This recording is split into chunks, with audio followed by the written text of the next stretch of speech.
Hello, আসসালামু আলাইকুম। কী অবস্থা সবার? সবাই কেমন আছেন? আশা করি সবাই ভালো আছেন। আলহামদুলিল্লাহ আমিও ভালো আছি। তো যে যেখান থেকেই দেখছেন অবশ্যই আমার চ্যানেলটা সাবস্ক্রাইব করবেন, একটা লাইক দিয়ে পাশে থাকবেন। তো দেখতেই পাচ্ছেন এখানে নিয়েছি 2টা শসা, তারপর নিয়েছি 2টা টমেটো, একটা লেবু, 2টা কাঁচামরিচ।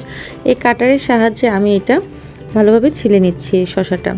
শসার খোসাগুলো আমি ফেলে দিয়েছি। তারপর এখানে নিয়েছি 2টা পেঁয়াজ, তারপরে ধনেপাতা। একবার ভালোভাবে ধুয়ে নিয়েছি। তারপর এটাকে আমি কুচি কুচি করে কেটে নিলাম।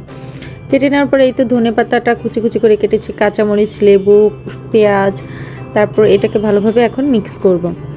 দিয়ে দিচ্ছি পরিমাণ মতো লবণ।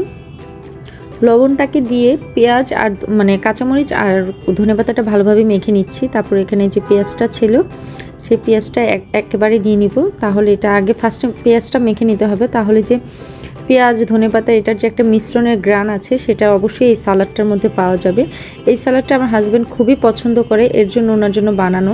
এটা রাত আমি 11টার সময় বানাচ্ছিলাম, যে ফোন দিয়ে বলছিল যে সালাদ বানাও, ঝাল করে আমি সালাদ খাবো। তো আমি এর জন্য আর কি ঝাল করে একদম এভাবে মেখে সালাদ বানাচ্ছিলাম।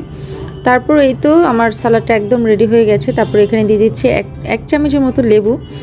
এখানে আমি 1 টুকরা লেবু নিয়েছি। তারপর এই লেবুর রসটা আমি ভালোভাবে মেখে নিচ্ছি। এভাবে সালাদ বানালে কিন্তু খুব মজা হয়। আমি যখন লেবুটা চিপড়াচ্ছিলাম তখন কিন্তু এত সুন্দর একটা স্মেল বের হয়েছে। আমি যখন ভয়েস দিচ্ছিলাম তখনও কিন্তু এই সালাদের আমার একদমই জিভে পানি চলে আসছে। তো এই সালাডটা এভাবে খেতে খুবই মজা। এটার সাথে যদি আপনার টমেটো সস দেন তাহলে এটার স্বাদটা আরও দ্বিগুণ বেড়ে যাবে।